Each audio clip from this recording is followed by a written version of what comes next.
Hi everybody, welcome to WordStream and Unbounce's webinar, Message Match, Make Money from PPC with Copy Continuity. My name is Michelle and I'm just here to get things started for you all today before passing it off to our experts. So just some logistics before we get started. You will all receive a recorded version of today's presentation following our webinar, so look out for an email with that. It will also include the slides from today, so feel free to share those with your coworkers and let them know everything we covered. And also, we really encourage you guys to be social. So you can find our presenters on Twitter. Their handles are right there on the screen for you. So definitely reach out to them with any questions or just any comments following the presentation. And then finally, at the end of today's webinar, we will save time for Q&A.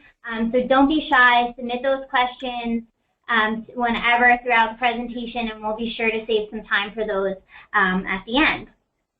Okay, so now it is my pleasure to introduce you all to today's presenters. We have Dwayne Brown from Unbounce. He is a performance marketer there. He travels the world and has had the opportunity to live in a bunch of cool countries and really do a lot of specialty writing throughout his journeys. And then we also have Alan Finn. Alan is our content marketing specialist here at WordStream. He does tons of content writing for us and obviously our webinars. So really grateful to have both Dwayne and Alan today. And now I will pass it off to Dwayne to tell us a little bit more about Unbounce. Awesome, thank you. Unbounce is basically, we're a SaaS business based in Vancouver, Canada. We have an office in Montreal, and we will be opening an office in Europe later on early next year. And a lot of our customers sign up for our platform to help them build landing pages. So if they have a campaign they're doing on PPC, or they're doing some email marketing, and they want to really make sure they have what we're going to talk about today, message match between the landing page and their PPC or their email. They'll sign up and build their landing pages in our platform. And then last week, we also just announced and launched our second product as well, which is called Convertibles, or some people might call them overlays, or some might use the word, which we don't love, pop-ups, because pop-ups always have like a negative connotation with some people. And we're trying to make convertibles a better experience, so you're sending people, let's say, the right message at the right time when they're on the right page. And that's Unbounce in a nutshell. Awesome. And now Alan's going to tell us a little bit more about WordStream. All right, so for those of you who are not familiar with WordStream, we are a search marketing software provider with free and paid tools that help you easily grow AdWords, Bing, and Facebook campaigns. Awesome. Okay, and then now before we officially kick off the webinar, I'm just quickly going to go over our agenda with everybody today and what we'll be covering. So we will be covering message match and AdWords, right in the title. What is important about it? 3 ways to ensure message match with Ad Edition, and 6 components of creating a consistent message on the landing page. Finally, we have some special offers for you all on the call today. And then lastly, as I mentioned, we'll get to your questions, so definitely submit those. Our experts are here to help you. All right, and now we're going to pass it off to Alan to get things started. Perfect. So we view message match as the key to maximizing quality score. If we look at this image on the slide, right, there are 6 major factors that impact your quality score: ad relevance, keyword relevance, click-through rate, landing page experience, historical performance, and then this catch-all bucket, various relevancy factors. 3 of these factors, ad relevancy, keyword relevancy, and landing page experience, are all directly tied to message match. That's 50% of the factors, right? So if the keywords you're bidding on appear in your ad copy and on your landing page, you will have an improved quality score as a result of your improved message match. You'll also see upticks in click-through rate and performance over time if you have that kind of alignment between what you're bidding on, the advertisements that you're showing prospects and your actual landing page copy itself. This is important because quality score has a direct impact on your costs per click. The better your quality score, so in effect, the better your message match between keywords you're bidding on, your ad copy, and the copy present on your landing page, the less you're going to pay per click, which means more clicks, which means greater chance of a conversion occurring. With that, I'm going to touch on the 3 ways to ensure message match from an AdWords account perspective. The first of those is increasing targeted traffic. To increase targeted traffic, is a 4-step process. I apologize for all the lists and steps, but I promise they're necessary. So the first one is to put the kibosh on superfluous traffic. While it might seem like a smart decision to bid on extremely broad keywords, you're serving ads to audiences who might not, realistically probably don't, need what you're offering. By adding negative keywords at the ad group, campaign, and account level within your account, you're ensuring that your money is being spent exclusively on keywords that pertain to your offering, keywords that convey intent and as such should result in conversions. So in this little screenshot here, on the left, this is the keyword planner with the word calendar inserted, and highlighted in red there are terms with free appended to them. So free calendar template, free printable calendar, free calendar. If I sell calendars, I don't sell free calendars. I'm not going to make any money on free calendars. So free would be added at the account level as a keyword across all of my campaigns and ad groups. That way I'm never bidding on the word free. That's going to clear up a lot of traffic that I don't want to be spending any money on, and ensure my budget is going to terms like 2016 calendar, or 2017 calendar at this point, which, although still quite broad, at least there's not an immediate indication that somebody's not trying to pay. The second tip for increasing targeted traffic is to utilize advanced targeting features within AdWords. And when I say advanced, I basically mean anything that goes beyond simple geographic targeting. You probably don't want to target the planet Earth no matter what you're selling. So just geographic targeting is pretty basic, a requirement in most every AdWords account. You can go beyond that in search using demo for search targeting, which allows you to target based on gender, age, and parental status. If you use this, be careful not to wholly exclude unknown groups, because there are people that Google cannot identify as being male, female, or being in a certain age bracket, or whether they're parents or not. So while you can create a bit of a customer profile to ensure a targeted audience, you don't want to wholly exclude unknowns, because that will make up a pretty large subset of the people who could be seeing your ad. Another advanced targeting feature that can really help to ensure the traffic is relevant to what you are offering is income-based targeting, which you can find in AdWords. In the advanced geo-targeting, if you go to location groups and choose demographics from the drop-down, you can choose various household income brackets. These are not going to be effective in every vertical, but there are some, especially those with pricey keywords, so any lawyers, dentists, doctors, insurance, etc., they can be pretty valuable. The third way to increase targeted traffic is to build granular remarketing lists. Remarketing, as far as I'm concerned, is a requirement in AdWords. If you're not using it, as soon as this ends, please go and start building remarketing lists. A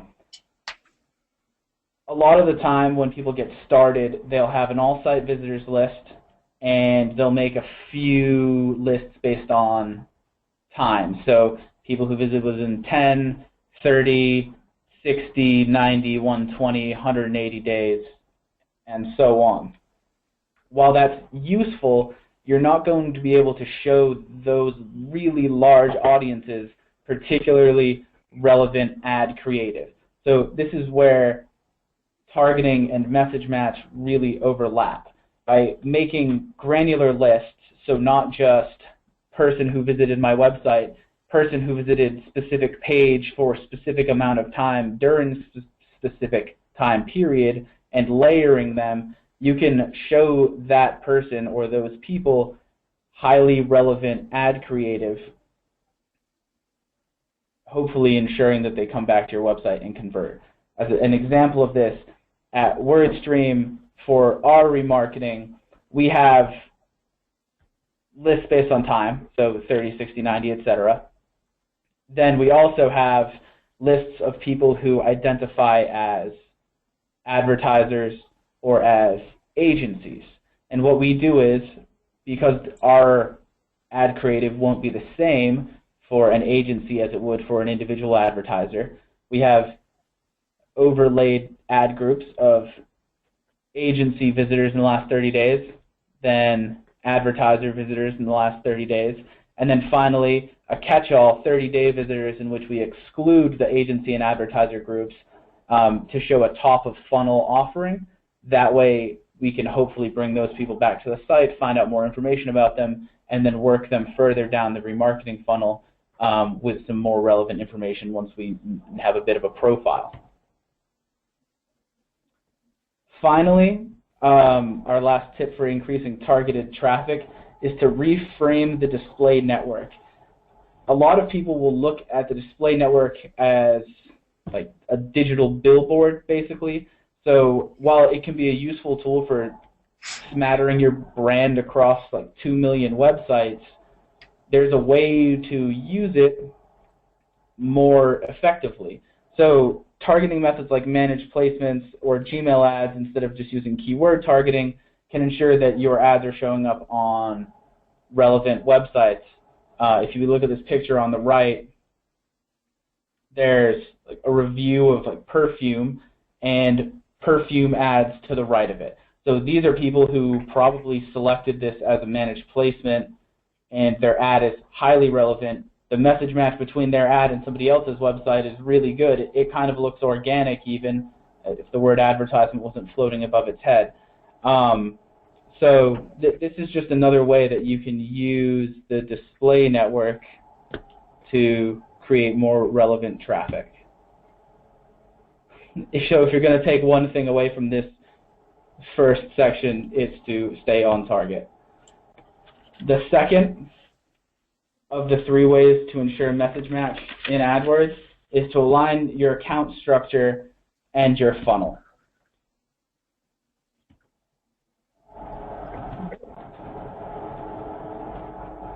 So at the campaign level, I like to structure campaigns based on where the keywords that I'm bidding on in them will fall in a sales funnel. So we have this lovely ice cream cone. At the top of the funnel, our goal is simply to get people to the website. In the middle of the funnel, we're nurturing existing leads, so this could be more relevant keywords, or this could be our remarketing campaigns. Finally, at the bottom of the funnel, these are high-intent keywords, people who are ready to buy now. Obviously, the keywords that convey intent to purchase should not be grouped together with people doing research. So we shouldn't have buy size 12 Nike SBs in the same campaign as skate shoes. At the ad group level, Google themselves suggests 10 to 20 keywords per ad group. This is an awful idea, mostly because to ensure message match, we want as granular an ad group as we can possibly get. Ideally, a single keyword ad group.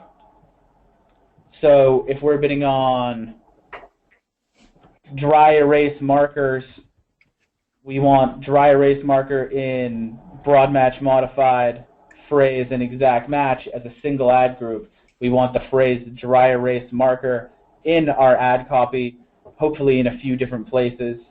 And then any variations on that keyword can exist of their own volition in separate ad groups in which we're using those terms within ad copy.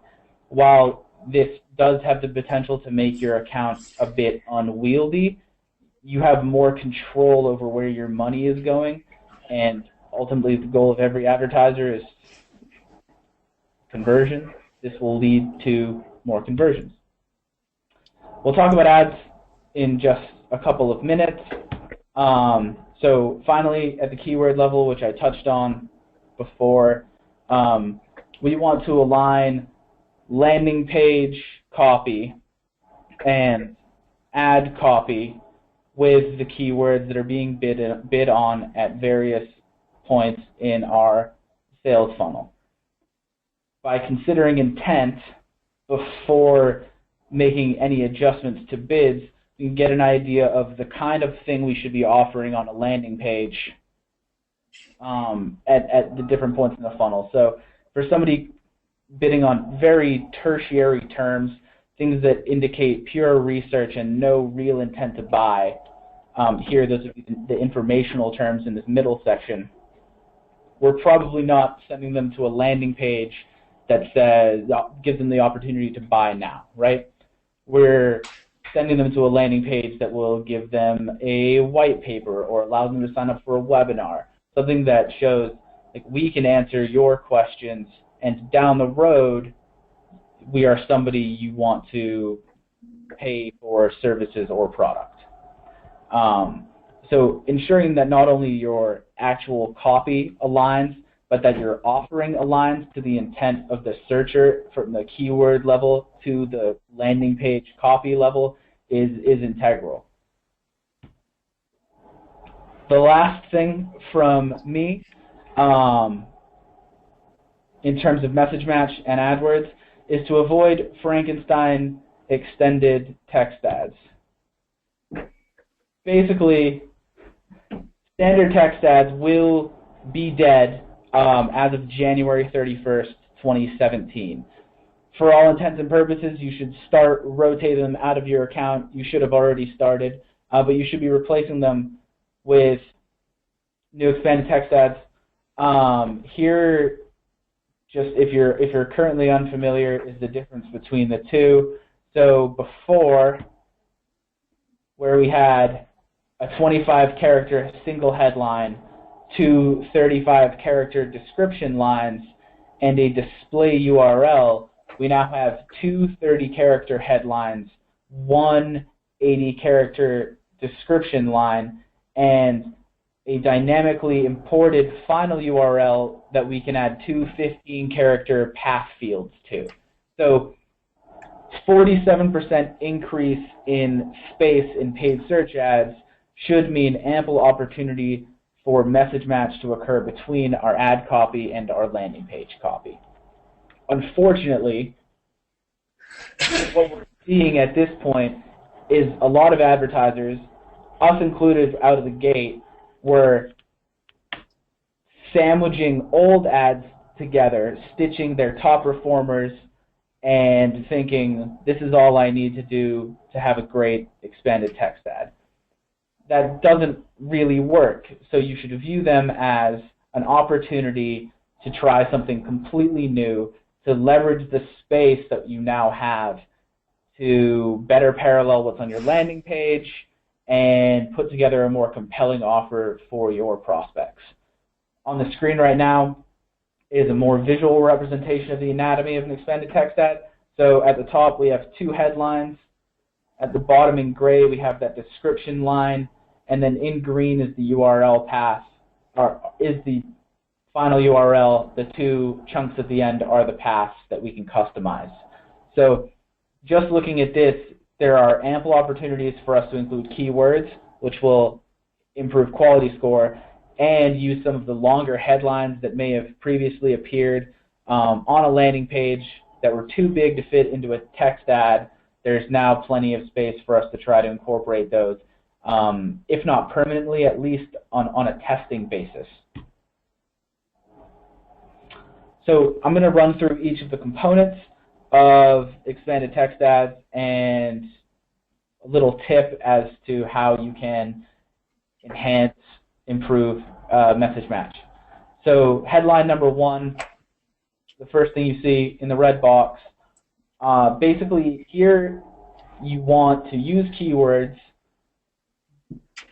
and you don't want to feel completely obligated to use all 30 characters. You do have the second headline. If you can find a way to wordsmith whatever you're bidding on in a way that catches the eye, and then follow up in the second headline with more supplemental information, that could be a better tactic than simply regurgitating whatever headline you're going to be using on your landing page as well. So don't feel obligated to use all of the characters even though they are there. This is especially true if your primary audiences are on mobile devices. Short, quippy copy is better. For the second headline, don't just pull your old description line one up and think you're good to go. This, as you see, is corroborated by Dwayne, who tweeted the other day that he was shocked an AdWords guide would suggest moving D1 to H2 and moving from standard text ads to expanded text ads. I completely agree that this is not best practice. You should use it as a bolded call to action or to supplement whatever else you're saying in your first headline. Don't simply drag your old copy into it. I agree with that, Alan. I have to say that I found if you do, let's say, your feature in your headline 1, your headline 2 could talk about your benefits or really matters to your business. We find, like in Unbounce, a lot of people want to either save time or make more money and make their life more efficient. So we've been trying to write a lot of ETA ads to talk about either saving time, making more money, getting more conversion, getting more sales. It may be easier to move your D1 to your H2, but that is bad and a lazy thing to do, my fellow marketers. Exactly. So some of the statements that Dwayne just made there, those could have been things that previously appeared in your ad extensions, and that's something I'll address at the end of this quickly, but you're definitely going to want to reconsider how you're using extensions. With the increase in space in the ads themselves, there's an opportunity to take some of the kind of call-out information you may have been leveraging there, move it up into your actual ad copy. So reimagining how you might use the extra space of ad extensions is going to be just as important as writing new expanded text ads. Finally, for the URL paths, those two 15-character sections at the end of your final URL, use these as an opportunity to include keywords, particularly trademark terms or competitor names. Those can be put in here, and it shouldn't get your ad flagged, whereas it might be if you had it in your headlines or in your description line. So this is just another way to kind of avoid spammy keyword stuff to add text, but still have those keywords existing within your ad copy. Here, just again, to reiterate, ad extensions. As you update your ads, make sure that you include some of those offers Dwayne touched on within the description line of your ad, and then you refresh the ad extensions, adding unique content to promote alongside the new emboldened ad copy. Not only will this let you increase the amount of information that you can show potential consumers, but it just further enhances your message match, the synergy between your text ads and okay. Last but not least, basically, expanded text ads just represent immense opportunity for anybody using the AdWords platform to match their copy to their landing page, increase quality score, decrease cost per click, and ideally result in massive gains in click-through rate, as you can see here, but also conversions, which again is the real goal of paid search. Now I'm going to pass it over to Dwayne. Alan, that was really great. I actually had a question for you. I mean, you talk a lot about keywords, and I know it's a question I get asked a lot. I imagine you do as well. Let's say you've gone to the keyword planner and you've looked at keywords, and maybe Google hasn't suggested enough keywords for you to get enough traffic. Do you have other tools or other tips for people who want to like make sure they have the right keywords and make sure they focus on the right set of traffic? Yeah, so there's the I have a big budget solution, and there's the I don't. If you have a bit of money to play around with, my suggestion there would just be to bid on the broadest keyword possible for a few days, and then take a look at your search queries and anything that is starting to look relevant, bid on that, turn off whatever those broad keywords were, and then begin structuring around whatever you had been converting off of on broad match keywords. Unfortunately, this is very vertical specific, but that can get real costly really fast. My other solution would just to be kind of using other SEO tools. So from looking at the suggested similar searches from Google to just brute force searching for things yourself to look for volume, or something like SEMrush or SpyFu, just to get an idea of what kind of things competitors are doing. Those can all be useful. Yeah, no, I think that's a great answer. I mean, I've been using keywordtool.io the last 3 or 4 months, I guess since the summer, and that's a pretty good tool that will, if you type in like a word, it'll try to give you every word that's kind of related to that from A to Z, and it can be a little bit overwhelming, but it's a good place to check out outside of the keyword planner tool. That sounds really useful. Yeah, it's a cool tool. I like it. It's free too, for now, anyways, until maybe Google shuts it down or something like that. Perfect. So today I'm going to talk a little bit about message match, but I'm going to talk about it from a slightly different angle than Alan. But much like this webinar, it's going to have continuity because we're going to talk about making sure you have message match between your ads and your landing page, and really making sure not just the title of your landing page, but the whole landing page has a great experience and helps you make more money, get more leads, and have more conversions. Now, if anyone who knows me, I'm a big nerd, and I spend a lot of time on the internet. I spend my 8 hours a day at work on the internet. When I get home, I'm on the internet. I'm pretty much on the internet all the time. And a few months ago, I was just cruising around the internet looking for a tool for work, and I came across this ad you'll see on the left-hand side for Insightly, and it was a bit of a, it reminded me a bit of South Park from like back in the day when South Park came out when I was in like grade 9. I was like, oh, this is kind of interesting ad, a little bit old school, a little bit of like the construction feel. I decided to click on the ad and check out what Insightly was, because I was like, oh, CRM, that's something you could always use at work or on the team. When I got to the website, I noticed that the website was like very different than the ad. The website had this kid in a uniform, which is clearly a stock image, because I think we've all seen this kid in a uniform before in lots of ads. And I found it a little bit jarring. I went back to the website, because I generally, when I click on an ad, I'll open it in a new browser tab, because sometimes I'll like the website, sometimes I won't like the website, and I want to screen cap the ad, screen cap the website. And I found the disconnect between Insightly's ad on the left and the website to be a little bit disjointed, and maybe not want to necessarily trust that they knew what they're doing, because if they couldn't get their marketing right, how well are they going to be able to get their tools right? I think it's really important, and it shows that if your marketing's off its game, some people might question why they should buy from you if you can't get the basics correct. But I also want to give an example from us internally at Unbounce. We're very big fans of message match and making sure that your ad and your landing page, everything just cohesively work together, because you want to have that continuity. So back a year ago, almost in January, we launched something called Digital Agency Day. It was a day for us to work with a lot of our different partners, from HubSpot and Taboola to other agencies, and really show people how can they grow their business if they work or own an agency in 2016. How can they use landing page and other tools and technology to really make their business? And the ads that we ran on Facebook, Instagram, also on Taboola on the left, were what led to people clicking onto the landing page that you see on the right. And even though some might argue that these ads are pretty dark and they might be hard to see, the fact that we kept the ad and the landing page cohesive was really important in building trust, right? Because you knew when you clicked on that ad and you went to this landing page, you were landing on the right website, and it wasn't this jarring show that you saw in the Sitely ads on the previous slide. So making sure that you've got the right ad going to the right landing page is key when you have message match, and just making sure that the whole landing page, which we'll talk about in a second, also matches everything above the fold as well. But that's display.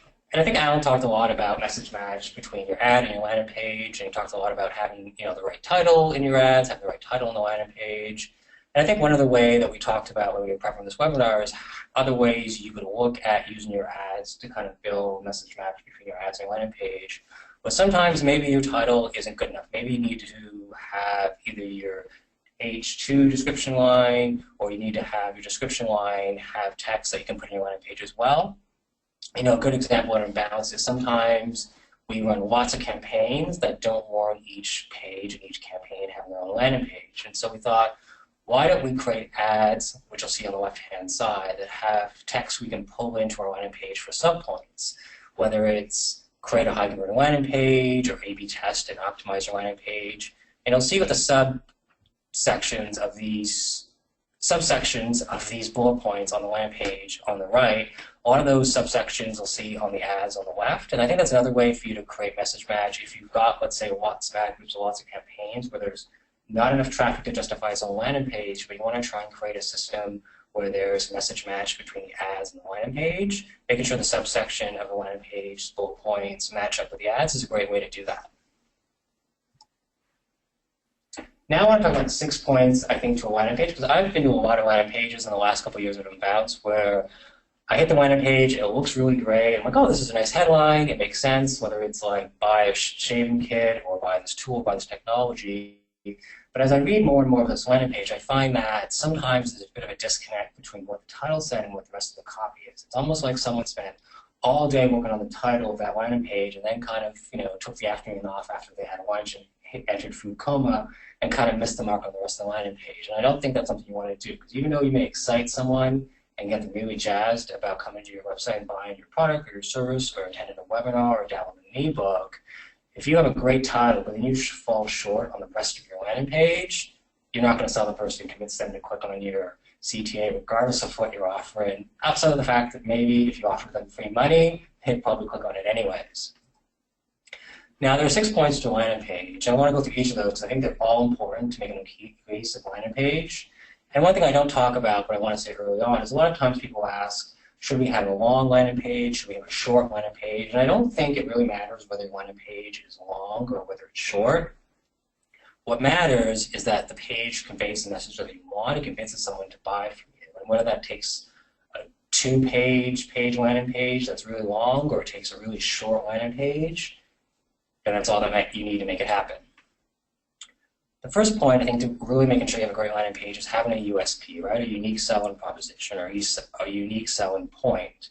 What's going to make your landing page stand out? What's going to make it different than your competitors? A lot of times I find when I do searches online and I go to landing pages of competitors or landing pages of indirect competitors or just even other industries in general, sometimes you get a little bit of like landing page and ad fatigue, right? A lot of the ads sound very similar. A lot of the ads talk about the same things.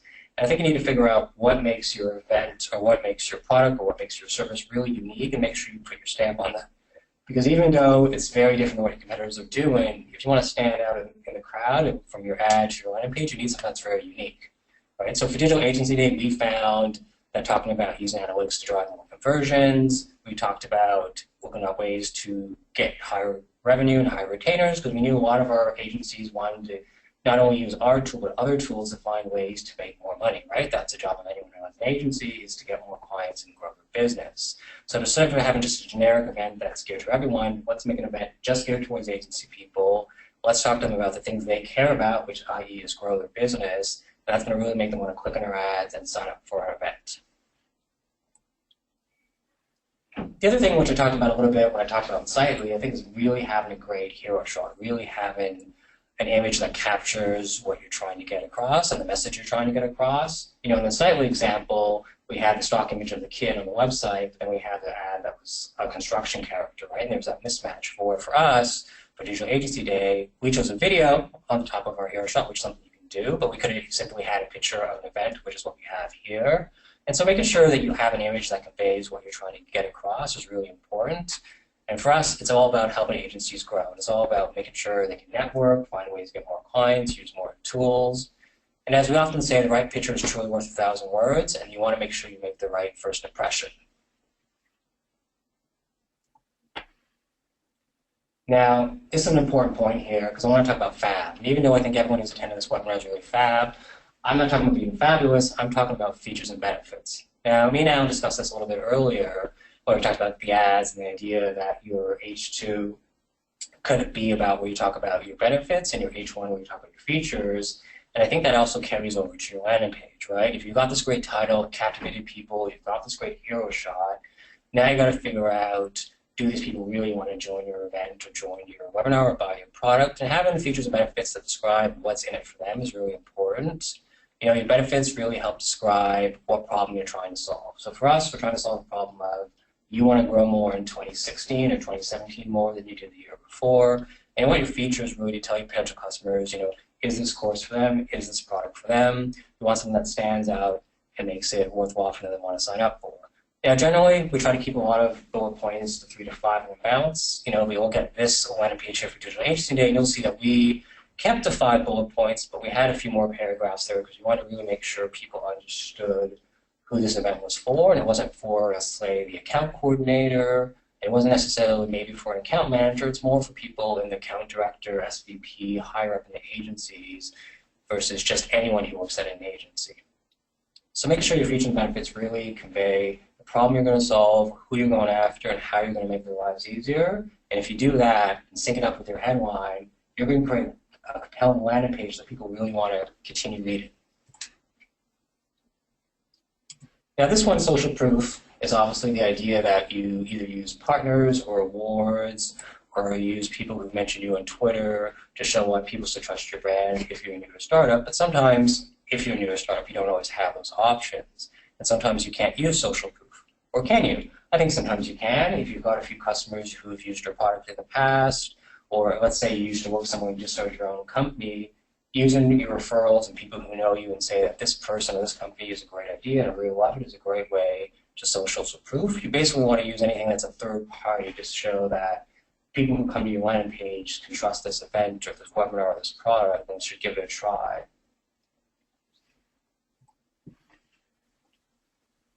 Attention ratio. For those who don't know what attention ratio is, it's the idea that I think we've all been in those landing pages. Instead of having dozens and dozens of links on a landing page that go to a dozen things, you want your attention ratio to be really low, right? You just want to have one URL or one link that person can click on at their CTA to help them figure out if they want to buy your product or service. So a good example would be for Digital Agency Day, you might go to a page that, let's say, a competitor did this or someone else did this, and they might have had like a dozen links to a website, to an ebook, and to lots of other things. And much like YouTube, you start clicking on those links for an ebook or the website, and before you know it, you're down a black hole, you spend an hour going on the website. And we feel pretty strongly this at Unbounce that on a landing page, in theory, and there are exceptions, of course, you should only have one link or one CTA, right? That's the action you want someone to take. So in our case, it's registered for an event. On our landing pages that we do for some of our services, we also have CTAs for different product plans. If we're doing like an ebook download, there'll just be the CTA to download the ebook, right? So you want to make sure your attention ratio is really low and that you don't have lots of links to other things. Now, I think the exception to that is you might have a link to your homepage if you're new to a startup because you want people to be able to find out more about you, or you might have a link to an FAQ if it's maybe a highly technical product or something people may not understand and you don't want to put too much information on the landing page. But if you're going to link out on the landing page, you want to make sure that it's links to pieces of information that are going to help further convince the person to buy from you versus sending them down a black hole where they'll spend an hour on your website and then forget why they were there to begin with. Now, the 6th point here I think is really important because a lot's happened this year with mobile, from Facebook and Google and Pinterest all joining the ANTH project, or the Accelerated Mobile Pages. You know, a few months ago, Google basically said they're going to start mobile indexing pages next year. The idea that, is this year, next year, last year, the year of mobile, I think is kind of irrelevant. Mobile is here. Mobile's been here for the last 3 or 4 years. I remember back in 2011, 2012, I was working for a big movie theater chain in Canada, and we basically only have one movie theater chain in Canada. And they were seeing a good 30% of their traffic on mobile. Some would say, well, that's probably the exception. People are on the go. They want to know if a movie's going to start today or tomorrow, at what time. And that's true. But I think we've seen in the last 5 years that more and more traffic to websites are becoming mobile. And even if people don't necessarily convert on a mobile device, lots of people do their research on a mobile device. And I think it's really important that regardless of whether you build overlays with core convertibles in Unbounce, or if you build landing pages, or you build a website, or e-commerce site, or you build something on Shopify, making sure that you've got a website that functions on a mobile device is really important. But also making sure it functions and works on, let's say, Bing or on a Windows Phone. Because even though Google may own 80% of the search traffic in the UK and in the US, search for Bing is still 20% of the market share, right? Bing is still a viable option, as is people who have Windows phones. I've got a few friends who have their Windows phones, and making sure your website and landing page and everything works on a plethora of devices, I think is really a great way to make sure that you're covering all your bases. Just making sure that your mobile devices function well when you check your website on a Google phone or an Android device isn't necessarily good enough, I think, in 2017. And as we head in 2016, you want to make sure you've got your bases covered across all the different mobile devices, because mobile is here, mobile is a reality, and there's no turning back at this point.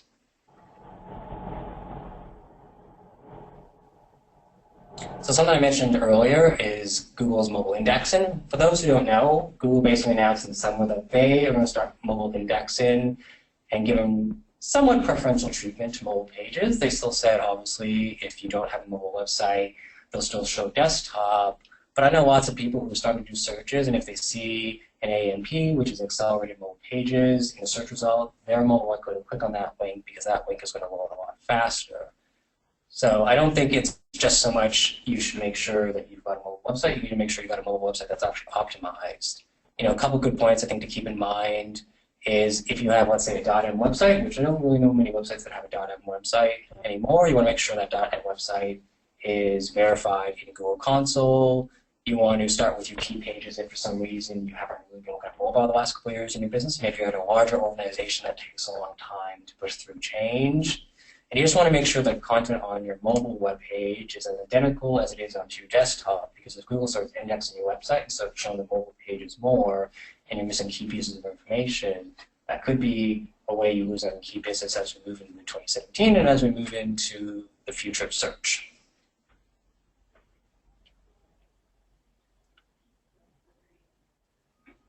So then the other thing is basically a summary of my talk, which is basically, obviously don't forget about mobile, it's the future, it's where we are right now, it's the present.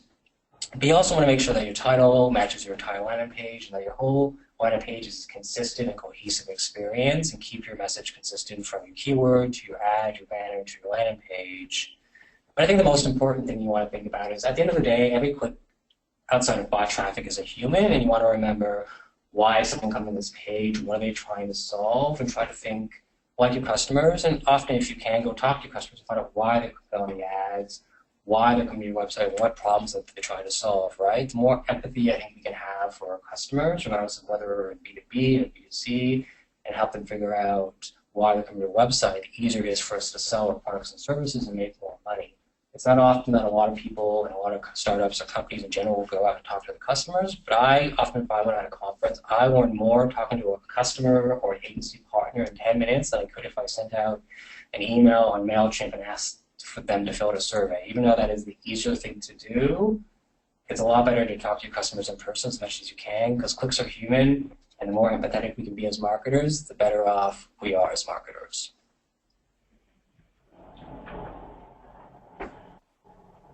And just to reiterate what I was talking about before, Dwayne, the best ways to ensure message match between your AdWords account and your landing pages are to ensure that your ads are being served to the right people, so leverage some of those more advanced targeting features, make sure you're using granular remarketing lists instead of just sending the same message to everybody who's visited your site, no matter who they are or when.